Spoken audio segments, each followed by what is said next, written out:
Hello, good evening. It is Star Trek Day, Sunday, September 8th, 2024. Woo! Woo! Woohoo! It is on this date, 58 years ago, that for the very first time, Star Trek appeared on televisions, at least in the United States. I believe Canada might have had it a day earlier, but we won't acknowledge that. Instead, we stick with the good old US of A. It Dang was Bill brought- Shatner and those Canadians. Mhm.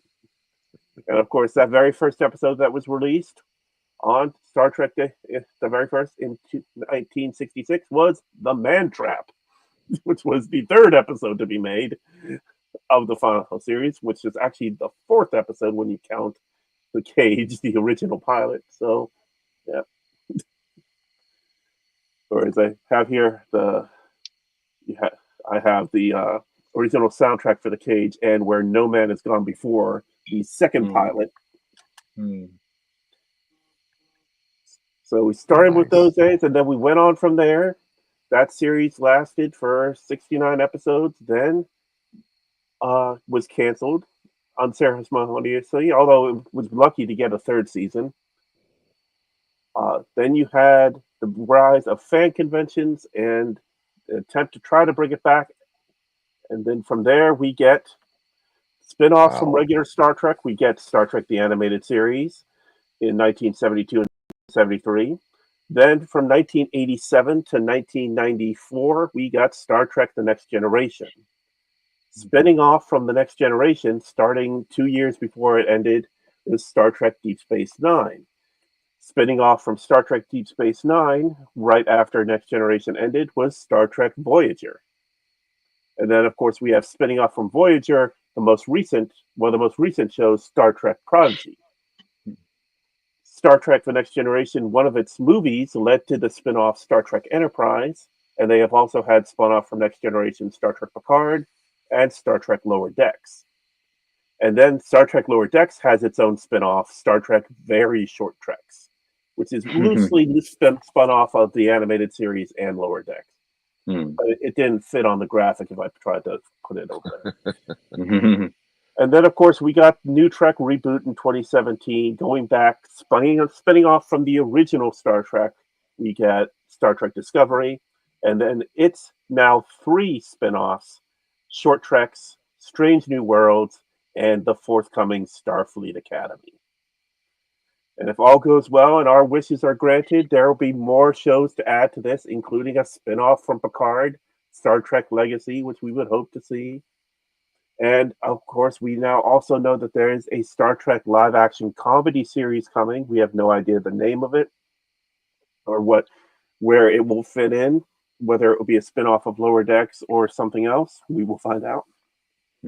But then, of course, Star Trek went beyond the television screen, going to the silver screen, where it's brought us 13 major motion pictures, starting with Star Trek the Motion Picture in 1979, Star Trek II: The Wrath of Khan in 1982, Search for Spock in 1985, Star Trek IV: The Voyage Home, also known as The One with the Whales, from 1987, Star Trek V: The Final Frontier from 1989, Star Trek VI: The Undiscovered Country from 1991, Star Trek Generations 1994 being the first of the Star Trek Next Generation films, and the one released when William was a wee boy. I was born that year. It's my favorite movie of all time. And then, of course, the further Star Trek Next Generation films, First Contact, and the 2 others we don't like to talk about. I didn't even put the title on them. Amazingly, the Memory Alpha pages didn't have the titles on there, so I just went wow. with it. So we don't That's count those. funny. So then, the 10th Star Trek film was sort of the end in 2001, but then in 2009, Star Trek was reborn on the silver screen, reimagined in a new alternate universe with Star Trek 2009, followed a few years later by Star Trek Into Darkness, and then finally in 2016, on the 50th anniversary of Star Trek, we got Star Trek Beyond. Now, I do have one addition here. It's not a major motion picture, but it is a television movie, which will be a first in Star Trek, which is also calling it a long trek, and that is Star Trek Section 31, which will be out next year. Overall, movies made a domestic gross of $1.4 billion in the US, 925 television episodes. That's over 1,000 hours of Star Trek television. Over 700 books, including novels, tie-ins, and novelizations. Over 25 comic book series, 4 currently going with IDW, but previously had contracts with Bantam, Marvel, and DC. Multiple fan-made series, movies, and other productions and publications, such as Trekker's Delight, the podcast network we're on here. 19 board games, 8 tabletop war games, 8 card games, 9 role-playing games, 4 pinball games, 3 arcade games, 66 computer games, 24 console games, 7 mobile games, and 2 casino games, and then conventions that span the globe. And we are 6 minutes in, and I have yet to do introductions or run the opening credits. I guess I was just excited to get into this. So I'm your host, Keith F. Shelvin. Joining me tonight, we have William W. Wofford and Joshua Carroll, and we hope to have at least one more person joining us. If you would like to join the conversation, send us a comment, and we will invite you in, because we're going to be talking about what we love about Star Trek, what were our earliest memories, favorite moments, and what we hope to see in the future. So, William, what do you say? I say, roll that beautiful bean footage, baby.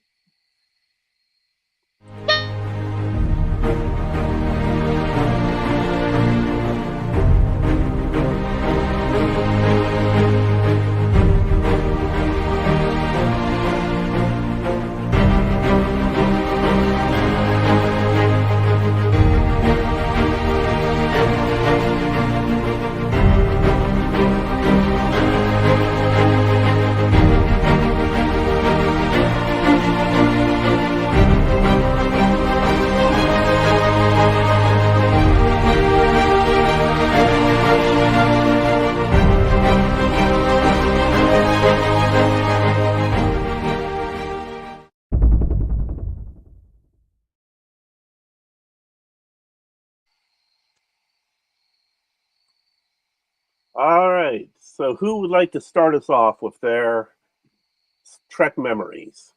Honestly, let's let our guest go first. All right. What's up? All right, You know, Josh. Will has you know, thrown you in front of the bus. right? No, it's okay. It's a great question, and I can't help but start it off philosophically almost, just because to me, Star Trek is not just a TV show, and I know that sounds so cliche and sappy probably, but it's not. To me, it's hope is what that is. To say, hey, look, it's possible that as a civilization we could have a future where greed and money don't exist. They're not things that people think about, and food is readily accessible to anyone who's hungry. You just go get it, and you contribute to society using your skills or the things you're interested in, just because it's the right thing to do. And you help out someone in need. Especially if you don't know who they are or anything about them. You meet them in this strange place that you've never been to before, and you have no reason to trust them, and they have no reason to trust you, but you find a common bond in the fact that you're willing to help and they need some help. So you end up forging alliances and making friends and moving on, and just it to me, it's a future about having a better life.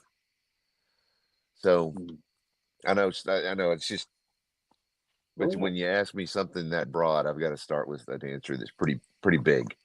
Hey, that's understandable, man. I think, frankly, go for it. I mean, circles. No, that doesn't work. No, we have talked about the philosophical underpinnings of Star Trek over many hours of this Trekker's Life podcast, and we know how it speaks to some people, and frankly, that's why we're here. I mean, we are fans, and of course, fan, as we all know, is short for fanatic.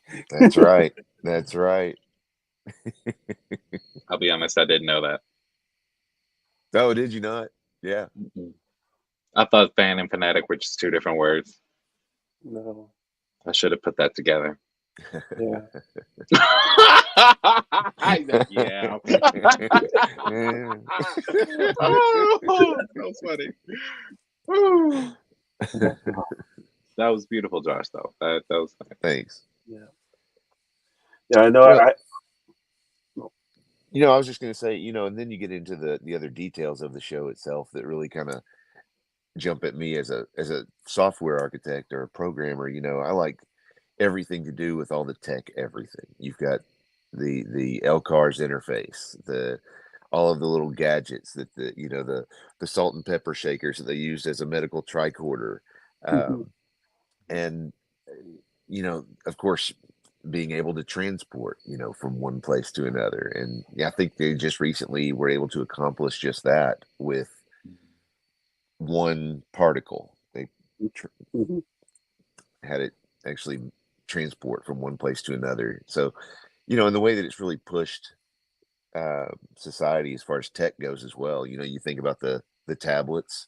Everybody's always, that's another one that everybody likes to bring up is that one, and of course cell phones, the flip phone, and just cell phones in general. Um, I've seen the communicator badges. I'm not thrilled with that idea. I think it's just the idea of basically having a speaker phone that everybody else is listening to at any time. I Mm. don't know. I don't think I'm gonna Well, get on board with that. well, the thing is, though, we've seen on Star Trek people have personal conversations through their communicator. Like there was a time when like on Voyager where like Harry Kim would say something and Tuvok would private communication over to Ensign Right. Kim, grow up. Right. And like there were times where it seemed like people weren't listening in on others' conversations. Yeah. But then, of course, we did get on Strange New Worlds season 2, where we had the crossover with Lower Decks. How they pointed out that the best thing about the communicator was being able to flip it open Oh and yeah. use that fun. That was, Yep. what I'm trying to remember who was in this scene. Oh, okay, I remember now. It was an interview with um Avery Brooks and um Alexander Siddig and a couple of others from Deep Space Nine, and they were talking about their time travel episode where they went back in time, and now they're on the original Enterprise, NCC 1701. No bloody A, B, C, or D. C or Yeah, D. but Trials and Tribulations. That's the that's 30th I've anniversary episode. loved Thank that one. God, it's It's a been 30 fun. years since, I 28 years know. since that. I love it. So he was talking about how they were trying to get that flip open right on the communicator, and they couldn't do it. They kept slipping it. And I think it was Koenig. thank you, Walter Yeah. Koenig, was just happened to be on set to see them film this, on the original set, and so he just strolled right up there and said, "Hey, this is how you do it," and Just that's great. effortless. Yeah. Yeah, I love that. So iconic. I can't wait to have that moment. Well, one of these days, you'll make it happen. I believe in you. Thank you. Can't wait. Oh boy. So what do we? So is the question like, what do we love about Star Trek? Well, it's pretty open ended. Like I listed the three things we were looking at is your earliest memories of Trek, your favorite moments, and hopes for the future. But I mean, what you love about it, uh, just other interesting things, whatever, how it has inspired you in some other ways, or maybe things you've seen that are Star Trek related in other things that have made you Oh help you yeah. connect with other things, like say connect with people in Arkansas that I've never met Hey, before. Talk about hey. So I'm actually kind of glad that Marie isn't here for this one because she'll throw her shoe at me for saying this. But my earliest memory of Star Trek was actually the very first memory that I remember in my life, and it was Encounter at Farpoint. I did not know what I was seeing. All I knew is that it was pretty. And the only two scenes that I remember remembering, if that makes sense for being an infant, was the ship separating and coming back together for the first time, and jellyfish coming out of the ground and going into space. that was it. So to a child's eyes, it was very stimulating. Like, it was like, whoa, what's happening? Like, okay, but what is that? That's a starship. What's a starship? Like, To be fair, I think I was a teenager and got the exact same thing out of that episode. Go ahead. Right. It's just like the only two things. It's just like, yeah, I mean, there's Q. They're running away from him, which now that you know, Q was just taunting them at this point, because he could just show up anywhere. He had to chase him to a certain point to separate the ship. But at least that's a whole different conversation. But oh my gosh, that was my very first memory. Now, my first complete memory was, of course, Generations. Didn't care what Soren did. Didn't care what happened on the Enterprise B. Didn't care what happened on the observatory. Did not give a shit. All I knew was that crash scene was the coolest thing I've ever seen in cinematic history. because we came out of the era that this was briefly before CGI took over. So they really did have to blow the shit up. Mm-hmm. Did they find out they had to do it twice? Oh, well, I didn't know it until they did it twice, until, like, you know, about 20 years later. But, like, still, it was like, oh my word. And I would just keep watching it over and over and over again. I know it line for line. I can tell you what happens in every shot. Like, I want to recreate. I make jokes on the show all the time about, I'm going to recreate the Enterprise D. I'm going to recreate the Enterprise D. I'm going to recreate the Enterprise D. That's nice. Don't get me wrong. I want to do that. But I want to do it just so I can recreate that scene. Like, that's all I want to do. Okay, just wait a couple of years and you can go to Ticonderoga, New York, and be on the Enterprise D set. Absolutely. They're still working on it. Oh yeah, for sure. So, why Star Trek? I remember there was this, and I don't know if y'all might have seen this video, but he could have been a millennial or Gen Xer, but it doesn't really matter. But he was wearing a Star Trek shirt, and the name of this video was called "Why Star Trek." And it put my beliefs all beautifully into one video. Like, yeah, there's the communicator. Yeah, there's the first generational kiss on national television. Yeah, there's, Lucille Ball brought it back, et cetera, et cetera, et cetera. There's all this stuff, A lot of actors and actresses that we know now got their debut on Star Trek. Like, not just TOS, but also The Next Generation. Mm-hmm. Like, it's not the first time we saw Jean Grey and Professor X on screen together. Yep. Hey. So, that being said, he said Star Trek, and there might be other sci-fi ones that I might be missing, but for the most part, Star Trek is the only sci-fi futuristic TV show that figured it out. They figured it out. Yeah, they went through hell and high water and then some, and back and forth with some time travel, but they, for the most part, they figured it out. Whereas in most sci-fi futuristic films, they're either taking place during apocalyptic times, something is coming that ends up destroying Earth anyway, or they had to go to another planet because Earth was done, like the 100, or the entire Alien franchise, where you find out aliens were on Earth the entire time. What's up, Max? He's just, yeah. Yeah. I mean, mid-chew, bro. Hold on. Mid-chew. Hey, you said I'm ready whenever now, so. That's true. I can't even say I wasn't. All right, keep going. We'll introduce Max fully in a second. We'll finish your thought. All right. Bet. And yeah, it's just like, yeah, even with sci-fi comedies, it's just like, okay, But even with Star Wars, how many times did they just go back and forth and annihilate each other? Like, I'm like, Right. good God, least entire three. planet's just gone. Like, and brothers kissing their sisters. But anyway, All right, that was just one skill. Like, all right, sure. Let's What's bring we that back saw? up. All right, I but guess. but like I said, for the most part, and I'm sure there might be, like I said, there might be other sci-fi movies and shows I might very well be missing. Star Trek figured it out. They said, hey, clearly fighting each other isn't working.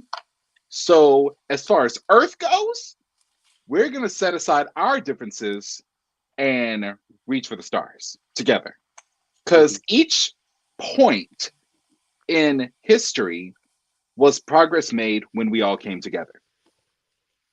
And I'll admit that there are some, questionable stuff, some flaws, like some maybe arguably Americanized views, some savior complexes here and there. They're not all Star Trek, but that's to discuss and open to interpretation. But Right. I appreciate that it wasn't until I was an adult that I watched the series through, except for TOS, through and right, and gained a philosophical view that helps me make most of my decisions in life today.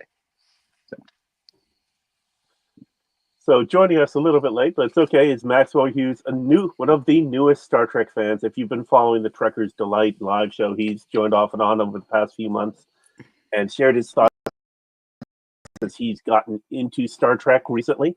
So Maxwell, as we led off the podcast today, we would talk about this. Today is the 58th anniversary of the first airing of Star Trek Anything, going back to the Man Trap from the original series airing in 1966. So we're sharing basically what Star Trek means to us, favorite moments, first thoughts, and of course, hopes for the future. So as the newest Trekker, tell us what you feel. Man, today is when the Man Trap was released. That was with Captain Pike, correct? No, that's Captain Kirk. It's Kirk. Pike was only in. They did a pilot episode, but it did not air until later. Gotcha. Okay, so this is the first Kirk episode. Okay. Yes. Man, as someone who finished TOS, no shade to Will, of course. I'm on my way through Next Generation. This I firmly believe that there is no show like Star Trek in any way, and I haven't been through it all yet. It really feels Star Trek really feels like the future, I guess, like it really feels like it's figured out that no matter how messy things happen, here in the present day, we will find our footing in the stars and come together and branch out. It's from one of my favorite moments. What's a good one? Honestly, I really enjoyed watching through that's not really a moment, but I guess the entirety of what is it? Strange New Worlds. Entirety of Strange New Worlds with that lens of TOS. So it was the TOS movies. It was very, very cool to see it all, the before times, I guess, of Pike's adventures before TOS and seeing how it all really links together. I never thought I really would get that when watching through Star Trek the way I am, but I'm glad I did, and that whole experience was just heightened because of that. It's interesting to note that I believe they called that a world record of the distance between the pilot episode of a show and its actual first airing being the cage of original Star Trek, and then Strange New Worlds, episode 1, Strange New Worlds. Wow. The distance of That's 55 cool. years. Lord, pilot okay. to show. My God. But going back to the points all three of you have hit on now, we have this great quote from Gene Roddenberry, the great bird of the galaxy, the creator of Star Trek. Star Trek was an attempt to say that humanity will reach maturity and wisdom on the day that it begins not just to tolerate, but take a special delight in differences in ideas and differences in life forms. So that's the whole infinite diversity in infinite combinations, as shown, yeah, as the image that was created to go with it, which Leonard Nimoy was not a fan of because he thought this was just a cheap thing that they were going to try to sell, which they did, but but still, the larger meaning was way beyond that. They hit that theme multiple times over the stretch of multiple series. Obviously, in the original series, Will mentioned it earlier. They hit on racial issues multiple times. The first interracial kiss. You had the episode with the guys who were left side was black. Let that be your last battlefield. Yes. Thank you. And I'm sure there were probably at least 4 or 5 others that had that underlying theme about them. And you get over into the next generation, and there was it was just out there blatant. They even brought up the fact that it was a recurring theme in our civilization. Was the episode where Picard was ordered to remove the what had been Native Americans off the Journey's End, settlement, right? Yep. Right. And they had to forcibly remove them and take them somewhere else. And that entire episode was basically about that struggle. And then you have those same type of themes, just a different context in the religious application over in Deep Space Nine. They deal with that constantly between not just between the Federation and the Bajoran religious beliefs, but also later in the series, you have the Bajoran beliefs versus the Pa wraiths. So, constantly dealing with those religious differences that they had between each other, and how do you get past those? So, and I think being able to tell those types of stories, sure, it helps to illustrate to others how ridiculous that type of conflict is. And just to, once you get to the point of acceptance or like you said, celebrating that diversity, that's when you really start to thrive. And so seeing those and having an audience for those, even still 50 years later, I think is important. It's an important lesson that, may not otherwise get heard. Absolutely. So, Josh, what would you say is your favorite moment? One of your favorite moments from Trek? Wow. I am a huge fan of, now if we're going to pick just a specific time, I'm a huge fan of Worf. And, just the entire story of Worf. And I think it would be, I think my favorite would be when Worf was, I forget the term, I'm sorry, reaccepted into the Empire. He was no longer. Do what? That was Deep Space Nine, I think, right? No, that was in. No, it was the Next Generation. Yeah, it was Next Generation. Redemption after Redemption. After the Civil War.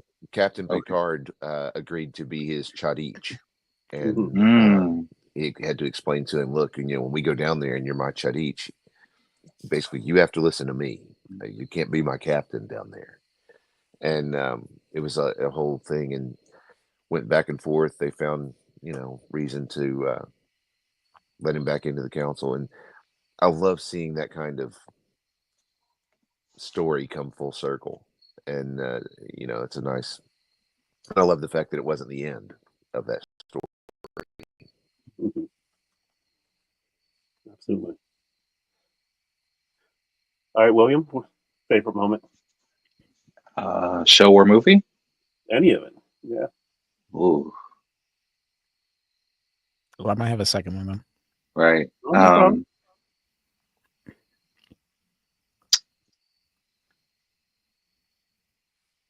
I'm gonna make this the second one because nothing can compare to that crash scene. Just nothing. I'm sorry. There's just nothing. It's just nothing can compare. Like it's just like you look at that. It's a 6-foot model crashing into mountains. But anyway, right. I think one of my it's hard to pick them up. It's hard. But I know that you'll probably know the name of the episode when I start describing it. It's a TNG episode. Mm-hmm. It's knowing TNG, it's probably called Evolution. And it's when one of the aliens is running away from a planet being chased by his people. And eventually he evolves and he turns into a yellow suit of gold. Well, minus the fact that it was clearly a giant yellow suit of gold with horrible lighting. And you could just see scruffy. It needed to be ironed, but the principle of it, I remember it brought me to tears. It's just like, what happens when, because people in life, people will try to dim your light. And I know it sounds a little cliche and a little preachy, but they will try to dim your light. They will try to keep you from evolving from the person that you need and want to be. They will try everything in their power because they know as soon as you reach that point, it's a wrap and there's nothing they can do, nothing they can say to bring you back or stop you from reaching the stars, so to speak. And he literally did reach the stars. Like he was just a floating ball after that. Like, so I guess he became non-corporeal, I think. Right. He ascended. Right. Yeah. So, and of course, it wasn't the episode Evolution, because Evolution was the one with the nanites at season 3, episode 1 of Next Generation. Right. I'm blanking on which episode it was, but I know which one you're talking about. Yeah. I guess you could call this a Crusher episode because I remember that she definitely had a lot of screen time, and then and I remember he touched her face saying nothing could ever express my gratitude or my sorrow for leaving you. And I'm just like, oh my God, why did I cry at that? Why did I cry? Like, and then of course, as soon as it turns into a ball of light and it sends away, that ship turns around and runs the hell away. Like, and so to me, I'm like, that's Star Trek. And Picard says, it is our, or something to the effect of, it is our privilege to meet, new life forms. We are privileged to witness the emergence of a new species. And I'm going like, yo, that is Star Trek. That is Star Trek right there. And so I hope that humanity does mature enough to a point that we can see something like that. We're already seeing it in a technological sense today. Just would like to see it. Hopefully I live long enough to see it. I hope there ain't no World War III in and then a post-apocalyptic Earth in 2063, because I'll still be alive at that point. But you hope. but yeah, that's to me, that's one of my favorite scenes. Okay. All right, we're going to take a quick ad break, and then we'll get back talking about a few more things. And I got another thing to bring up show. So, of course, this series is brought to you by Audible. You sign up at audibletrial.com/AS21. Use the code AS21, and you get your first 3 months of Audible for free. That gives you access to over 180,000 titles. As I've said on every episode, I am an avid audiobook listener. I'm currently listening to The Divorce Colony: How Women Revolutionized Marriage and Found Freedom on the American Frontier by April White. Previously, I read, which is one of those difficult books to read. It's James Joyce, the portrait of the artist as a young man. Being able to listen to it, I think, was a little bit easier to understand than trying to read it on the paper. But go to audibletrial.com, you sign up today, you get your first 3 months for free, you get your first 3 audiobooks for free, and then they are yours forever. So you can get some wonderful things like audiobook titles such as some Star Trek books out there. Andrew Robinson reads his own Star Trek Deep Space Nine novel, A Niche in Time. But you also have things like Sir Patrick Stewart's Making It So. He reads it himself. You can download that, and then you have it forever. So click on over to audibletrial.com/AS21, get your first 3 months free, and help us out in the process. Also, to remind you to check out our merch store at tpublic.com/store/swift. That's my personal merch there that I'm doing for not only for AS21 titles, but also promoting things such as a community organization I'm part of called the South County Federation, and just various other things out there. So check it out today. There's occasional sales on things, and it's more than just t-shirts. It's bags, it's hats, it's pillows, it's tapestries, it's magnets, it's buttons, it's all kinds of things. So click on over to TeePublic, and if you check out the interface and you like it, you can sign up as an artist with TeePublic yourself and start putting your own artwork up there and out there. And they take care of all the management for you.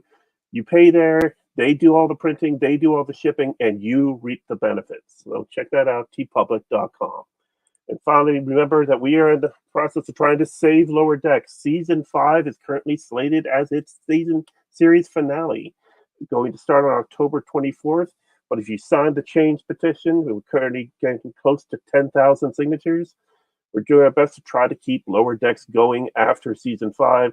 And of course, there's also now the push for Prodigy season 3. I believe the plane went up today over top of Netflix headquarters with the banner saying "Save Prodigy." That's pretty cool. I know Kate Mulgrew shared a video of that. So, check those out. Check out the petitions online. Join the Facebook groups. Get your voice heard.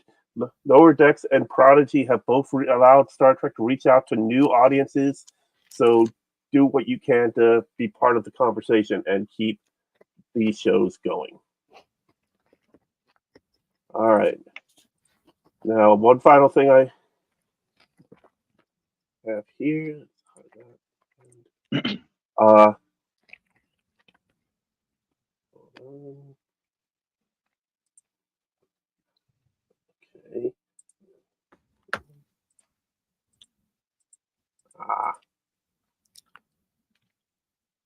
Okay, it's not.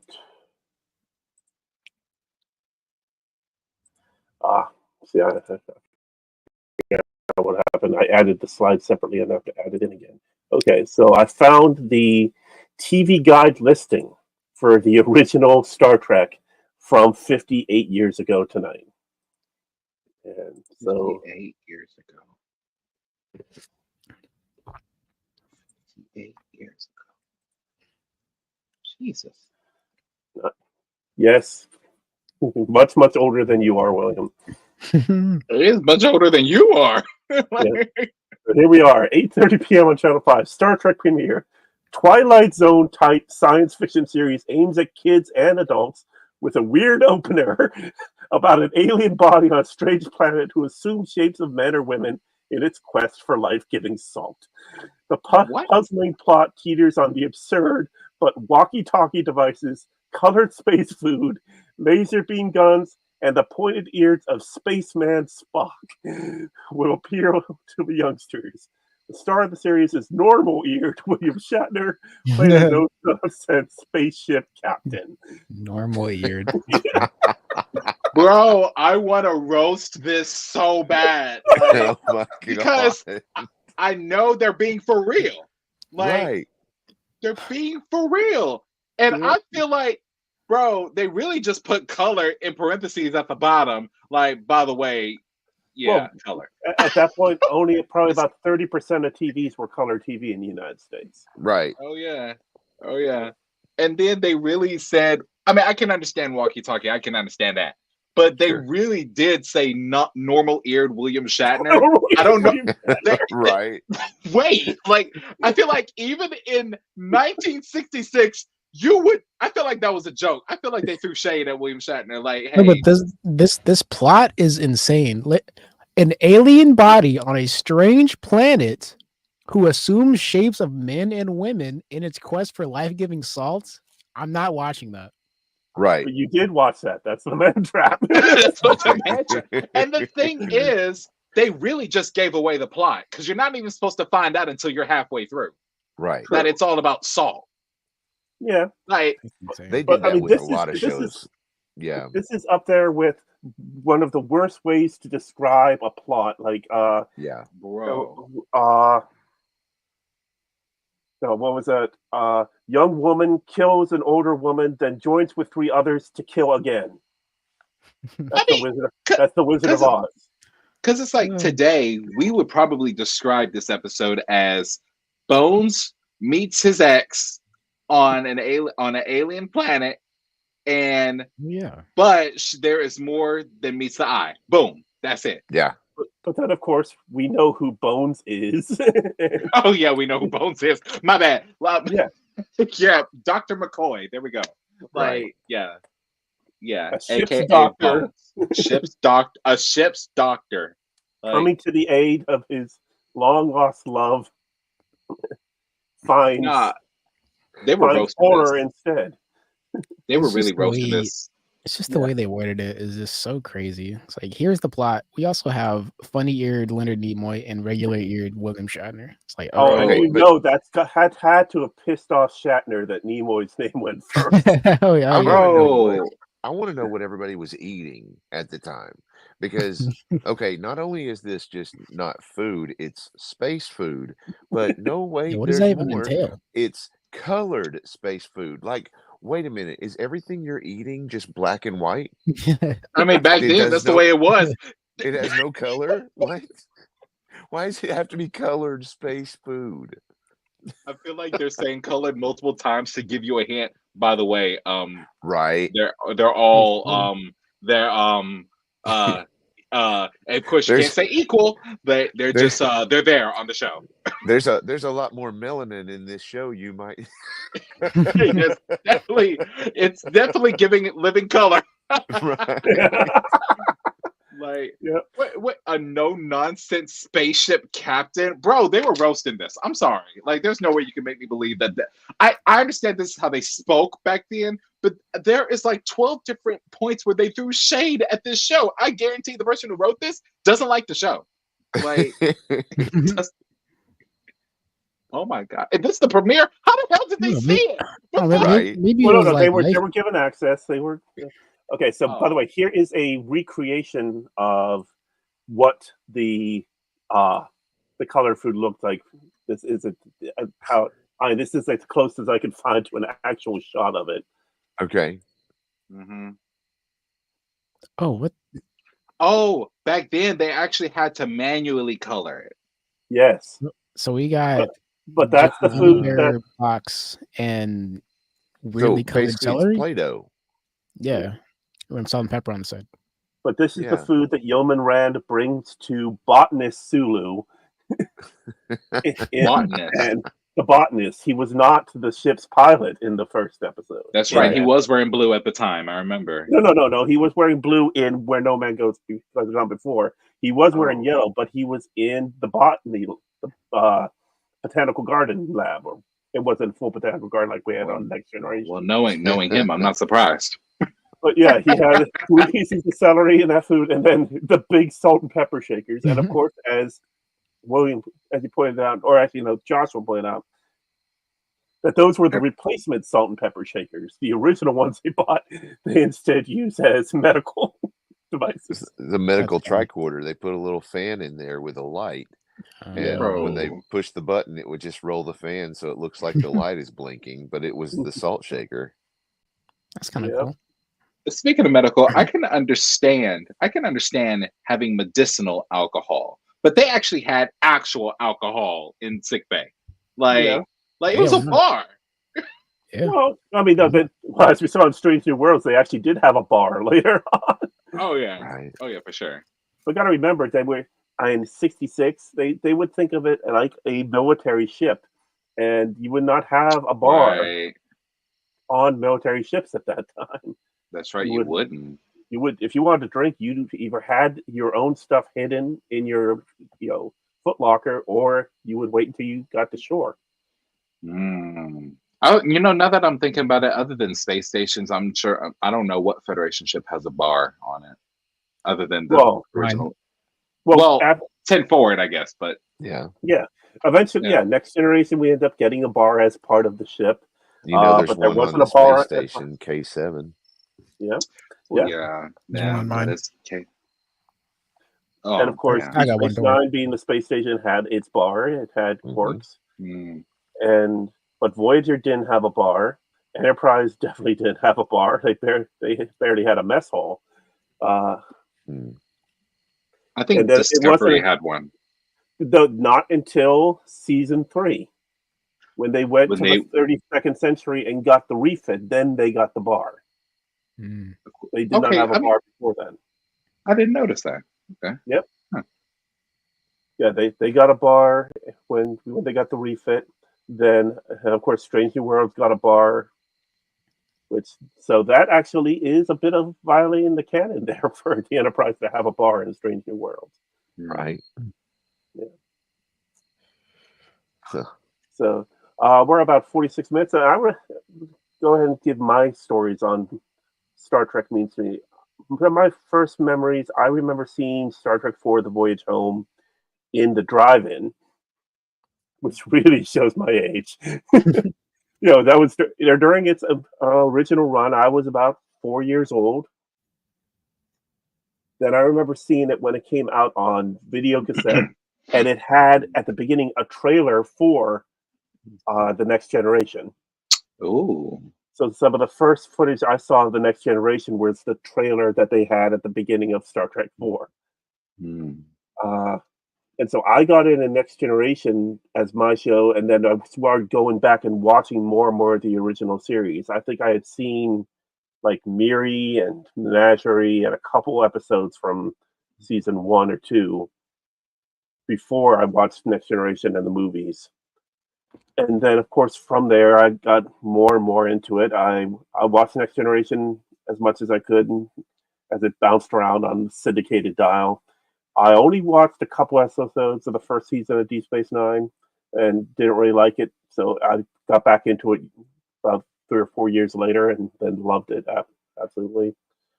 I did not see the animated series for the first time until about 10 years ago, mainly because of availability. Though I had read not the novelizations, but what they called the logs. There were write-ups of the episodes in book form, and my uncle had collected them, my Uncle Dave, and he had given them to my brother Ken, and I got them and was able to read through them. And I remember I had one of those cassette cases. Josh, you probably remember those things, the cloth iron things that you would have your cassettes in. I removed all the trays and I put all my Star Trek books in them. And I would take that to school with me for whenever we had reading time. I'd pick a different Star Trek book. And I remember reading Strangers from the Sky and novelizations of Generations and First Contact. That I remember when my uncle died, I had all the books that had been his that he'd given to my brother. I gave them back to his sons. and actually handed over all my other Star Trek books with them and didn't think about that. But knowing that they had back a piece of something that their dad knew and loved. And in fact, my cousin Alex is there in Little Rock with you guys, and he did not go. He also did not go to Comic-Con this weekend, Will. So in a case of financially, he just couldn't make it work. Yeah. But just going that Trek is something that's passed down from generation to generation. My dad watched it when it was new, watched it with us. I remember sitting and watching the first episode of Enterprise Broken Bow and him saying, kicking out things like he's guessing what's going to happen. And of course he was right. But then at the end, giving me a high five because he loved it. Just how much Trek has become a guiding force for me. And of course, it's brought me to Trekker's Delight here. And it's brought me to something that gives me joy a couple hours a week, being able to sit and talk with people I've never met before, hundreds of miles apart, in technology partially in that created, inspired by the very show we're talking about. Right. I mean, you cannot find an industry that the people are not influenced in some way by Star Trek. There are lawyers that are lawyers because of the law episodes of Trek, such as Measure of a Man from season 2 of TNG, Court Martial from season 1 of TOS, Arthur from Voyager, and of course the newer ones, what we got in season 2 of Strange New Worlds, is being inspiring to a new generation of Star Trek fans. Of course, tons of engineers want to be Montgomery Scott. Doctors want to be Yes. McCoy or Crusher or Bashir. Scientists want to be Spock and Jadzia Dax and Data. And of course, the military wants to be Captain Kirk, They'll never wants be. to be They wouldn't Kirk. Commander Riker, Worf, all of them. Even myself as a librarian, we have Mr. Atoz from Tomorrow is Yesterday from the 3rd season of the original series. And of course, it wasn't until the 30th anniversary special hosted by Ben Stiller that he pointed out Mr. Atoz, Mr. A to Z. Oh. A to Z. Oh, wow. Oh. Wow. Why did I not? It was right there in front of us. It was right. Right. Was it literally spelled ATOZ? Like A Yes. to Z? ATOZ. Oh my god. That is the most. Wow. That's hilarious. I want to Yep. name a goldfish that.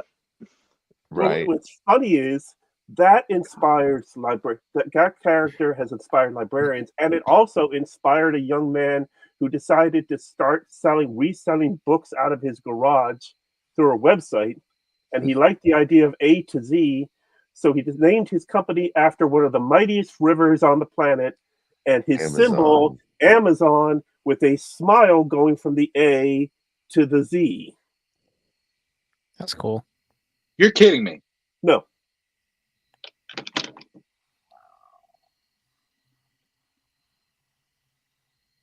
It's just We- like, wow. Our society is where it is today because of Gene Roddenberry, Lucille Ball, and Star Trek. Gene Roddenberry had the idea, Lucille Ball put up the money and gave us this gift. And all of us, even people who have never watched the show, some people who have never heard of the show or movies or any of that, have benefited. And that's just absolutely incredible. Man. All right, final thoughts, gentlemen. Your hopes for Trek of the future. Right now, we got Strange New World season 3 coming out. We got Section 31, the long Trek movie. We got Lower Deck season 5. Hopefully, Prodigy season 3. We got a live action comedy show where we got Starfleet Academy. And one of these days, they're going to find their way to make another movie. Right. I do have Go ahead. one more question, if Yeah. it's all right. Please. While we still have time before we answer that one, Josh, how was Comic-Con this weekend? Oh, it was great. I wasn't able to go on Friday or Saturday because I was working, but I went today and it was awesome. I was there. I didn't think the doors opened until noon, and I got there about 10:30, I think, to park, and I was like, "Oh my gosh, what am I doing here? I'm so early." And then I was lucky that no, I was wrong. The doors opened at 11. And it was great. It wasn't a elbow to elbow kind of crowd. It was, had enough room to walk, but it was very well attended still. And so for me personally, I always look for just really, I'm looking at cosplayers. I love to see what everybody comes up with and how it's put together and what that looks like. As always, maybe I wasn't shopping for anything at all, but I've always got, an eye out for something that I might like to take home. But um, shopping's not, my main focus. But I love those experiences when you get to interact with or at least get a photo or an autograph from some of your favorite actors. And so Yeah, that's I got what one of those big boxes at AwesomeCon here in DC where it's just, nice. you buy it and you're luck at whatever you get inside. Right, right. There was a few vendors that had some boxes like that. But yeah, for me, it was today they had a trio photo op with Gates McFadden, John Delancey, and Brent Spiner. And so I had a photo with the three of them, and I just finished getting a Jedi outfit costume with robes and belts and boots and the whole everything. So that's what I wore today, and it was great. And so I walk in there, and um, I real quickly just thanked him for coming to Little Rock, and uh, Brent Spiner looked. He was like, that you're so welcome. It has been so great here, and um, so we took the photo and went about our way. But then I got to speak with them again during the autograph lines, and they were so personable. Gates McFadden was very sweet. She was um, talking on and on about the different costumes as people would come through the line, and just kind of just trying to spend a brief moment with each one, and it was really nice. She commented on the photo that I had her sign that we had just taken, and she goes, "Oh my gosh, look at you! You're so happy." And I said, "Well, you don't know. This really means a lot to me that y'all even came to Little Rock, but it's great to meet you and get a quick moment." And so it was really sweet. And then John Delancey was very nice. We talked for a moment about um, Q and favorite episodes, and then Brent Spiner was taking, I want to say, 3 or 4 minutes at least with each person in the line. Oh And wow. I know that probably the handlers and sometimes the people in line, they don't like that or appreciate it. It's like, I want to get through this and get the job done. But, as a fan, I love that because that tells me, one, he really gets something Cares. from that connection. It's, yeah, he cares. And so I love to see that. And so yeah, we spoke for, like I said, 3 or 4 minutes, and just he asked, where do you work, and you live here in Little Rock, and he said, he asked me where's a good place to get a steak later. So yeah, it was great. So then yeah, the vendors were they had it, I wouldn't say completely packed, but it was well attended by the vendors as well. They had a good variety and mix. One of the things that I hadn't seen at the Little Rock Comic Con before was um, displays of insects. This person was selling these like displays of various insects, and sometimes it was just the insect itself, and sometimes they had dissected like half of it, or Mm. else removed all of the skin and the muscular structure on half of it. And there were a couple of lizards that way and stuff. But it was the one thing that kind of stood out to me as something I hadn't seen before and I wouldn't have expected to ever see. But there were a lot of people checking it out, so I hope it worked out for them. Nice. All right, so let's start with our newest Trekker. Max, your thoughts, your hopes for the future of Star Trek. Man, Star Trek is so good. It's in a good spot right now. I just needed to just continue, make better things, keep going, and reach new heights. Honestly, I'll be watching for sure. William?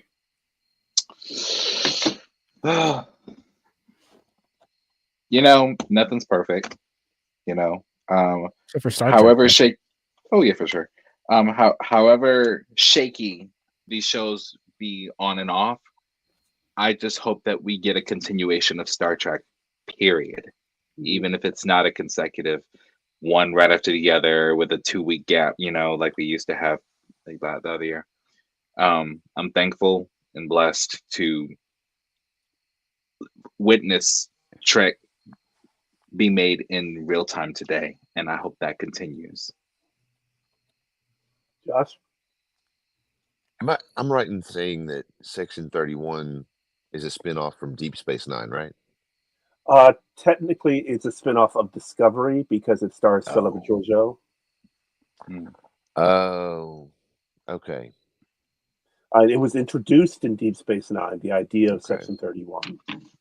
Well, Hmm.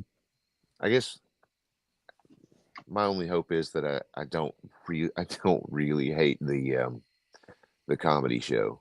That one makes me the thought of it kind of makes me cringe a little bit. So I hope it doesn't suck. Yeah, That's I my felt hope. the same way about Lower Decks when they were pitching it, and I Sure. absolutely Right. love Lower Decks. Yeah, Absolutely that's love true. That's The true. best comedy show. Go ahead. And Tawny Newsome, who's Beckett Mariner on Lower Decks, is one of the writers for the comedy Okay. show. So. Mm.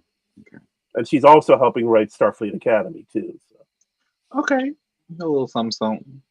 I was gonna say the best comedy show I've ever seen in Star Trek, period, is any scene between Odo and Quark. Yes. Yes. Yeah. They're frenemies. They really are. But then, of course, we have, Star Trek in comedy. There is a great sketch from the first season of Saturday Night Live when it's Star Trek being canceled, and you have John Belushi as Kirk, Chevy Chase as Spock, and you had them chased down by the NBC executives to cancel them, and then they're just tearing apart the set, and like they grab the ears off of Chevy, and he runs out screaming, "My ears!" then a couple years ago, Chris Pine hosted, and they did a Star Trek sketch, but they did it as original series. So they had him as Kirk in original series in a lost episode with Spock's cousin Spocko.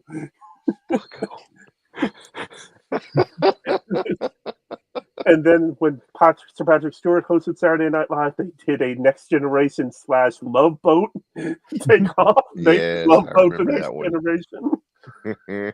There was a cartoon show called The Critic that was on Fox for a few years, paired with The Simpsons, starring John Lovitz as Jay Sherman, this film critic, and they had on it Hee Haw the Next Generation, where you had Picard and Crusher and Riker doing a square dance, and then they cut to Worf playing the spoons. You have Futurama, also from The Simpsons, Matt Groening. They had an episode where no fan has gone before, in which the main character Fry lets it be known he's a Star Trek fan, and it's verboten to talk about because there was the Trek Wars and the Trek religion, and just an absolutely beautiful half an hour love of Trek. And then we get the Orville, Seth MacFarlane wanting to make Trek on his own, and goes and creates his own show. And they're now in production of season 4. And it's as much a love letter to Next Generation as anything out there. Galaxy Quest, Star Trek out there. And then, of course, the best non-Star Trek movie, Galaxy Quest. Oh yeah, which I think we're getting an official show of or movie. They're looking at making it. They were gonna make a sequel, and then Alan Rickman died. And when Alan Rickman died, Tim Allen was like, "Then why the hell are we even doing this?" Like, and they made a documentary about it called "So Never Give Up, Never Surrender," which is excellent. But yeah, Amazon is now producing a series continuation. But yeah, Galaxy Quest being the great love letter to us, the fans. Yeah. So there is literally 1,000 hours of entertainment that Star Trek has given us and inspired us. And the world is a better place because Star Trek exists. Thank you all for joining me tonight. Thank you all for watching. We didn't have anybody showing up watching online as we were live, but we'll send this over to the Trekkers Delight channel and we'll get it posted, and hopefully more people will watch then. Please like, share, leave your comments below, your thoughts on Star Trek, beyond the philosophical, your favorite moments, your first memories of Trek, what you hope for the future. Join the conversation and be part of it below in comments. And then, follow Trekkers Delight on Facebook, and then you can get invited to be on the next show. We're going to be doing another Trekkers Delight live show this Thursday, as we're covering the Prodigy Season 2 episodes, A Tribble Called Quest, and what was the other one? Cracked Mirror. And then we'll be back next Sunday night for another Trek that I don't have which topic we're going to do just yet, but I'm sure it's going to be a good one. So thank you all for watching.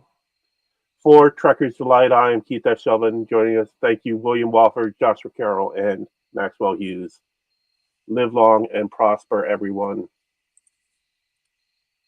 Peace.